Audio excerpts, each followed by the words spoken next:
Very good morning to all my dear students. Welcome you all again to a class of English. Until now, we have covered three topics of grammar. The first one is about the formation of words with the help of prefixes, suffixes, and by changing the part of speech. And the second one is about the modal verbs, and the third one about the verb, the classification of verb into finite and non-finite verbs and helping and named verbs. And today I'm going to discuss with you a topic of literature that is from your Ratna Sagar's book, The Gems of English Reader. So here the first chapter is, the name of the chapter is The Selfish Giant. The Selfish Giant is a short story for children by the Irish author Oscar Wilde. The story's plot revolves around a giant who builds a wall to keep children out of his garden but learns compassion from the innocence of the children. So, the selfish giant, here in this story, the writer, the author Oscar Wilde intended this story to be read to children. Every afternoon, as they were coming from school, the children used to go and play in the giant's garden. It was a large, lovely garden with soft green grass with greenery all around. Here and there over the grass stood beautiful flowers like stars, and there were 12 peach trees that in the springtime broke out into delicate blossoms of pink and pearl, and in the autumn bore rich fruit. The birds sat on the trees and sang so sweetly that the children used to stop their games in order to listen to them. How happy we are here, they cried and told to each other. One day the giant came back. He had been to visit to his friend's house, and the name of the friend was Cornish Ogre, and he had stayed with him for 7 years. And after the 7 years were over, he had said that he had to stay, for his conversation was limited, and he determined to return to his own castle, his own home, his own palace. When he arrived, he saw the children playing in the garden. Then he said in an angry tone, "What are you doing here?" he cried in a very gruff voice, and the children ran away. "My own garden is my own," said the giant, "and no one can understand that. But I will not allow anybody to play in, but it is only for myself." So he built a high wall around it and put up a notice board.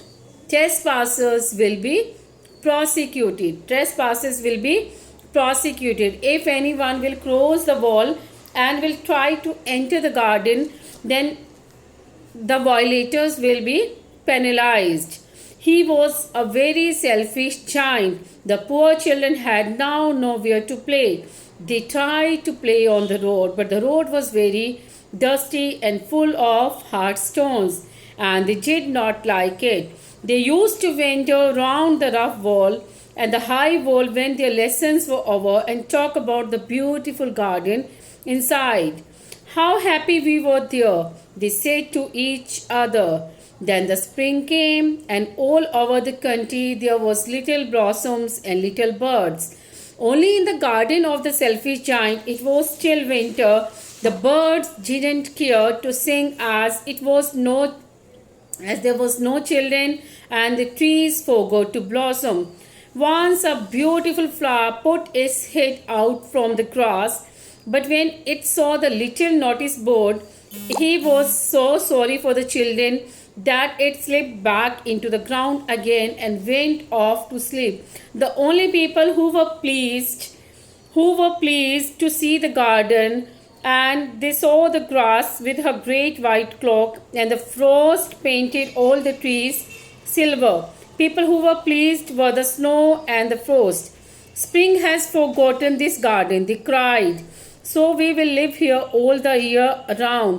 The snow covered up all the grass, all the trees, and all the trees turned into silver color. Then they invited the north wind. Do you know what is the north wind, my dear children? It is not good for the blossom of the trees and flowers. It doesn't let the trees or the flowers blossom or to turn buds into flowers.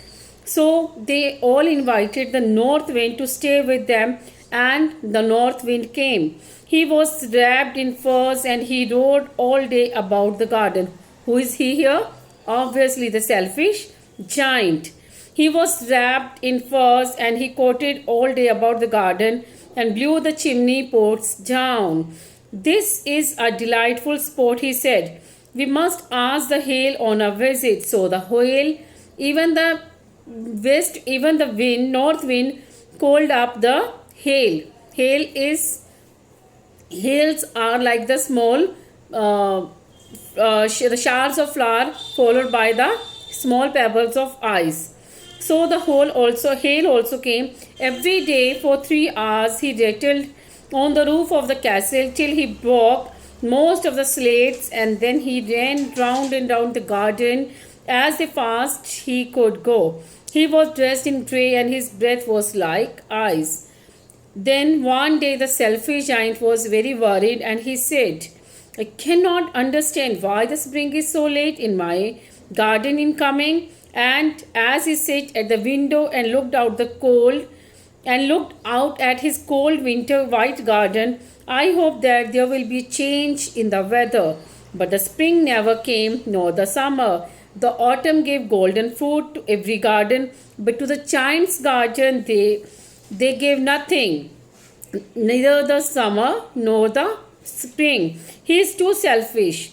The summer and the spring said. So it was always winter there, and the north wind, the hail, and the frost and the snow danced around all through the trees in the giant's garden. One morning, the giant was lying awake in bed when he heard some lovely music. It sounded so sweet to his ears that he thought it must be the king's musicians passing by. It was only a little linnet singing. Linnet is a small singing bird, which he has heard a bird singing in the garden, that it seemed to him to be the most beautiful music in the world. Then the hail stopped dancing over his head, the north wind ceasing roaring, and the delicious perfume came to him through the open casement. I believe the spring has come to at last, said the giant, and he jumped out of the bed and looked out. So my dear students, this is the explanation of the first 1.5 page, which I have read it as a summary. So today you have to complete the oral comprehension check of this part, and tomorrow we'll continue with the same topic. Till then, I hope you will have a thorough reading of the chapter which I am going to share with you. I know that you don't have the book still now, or many of you may have, but still if you don't have, then I'm sharing a pic of this complete chapter so that you can take a reading. So hopefully you will complete the work. Thank you very much.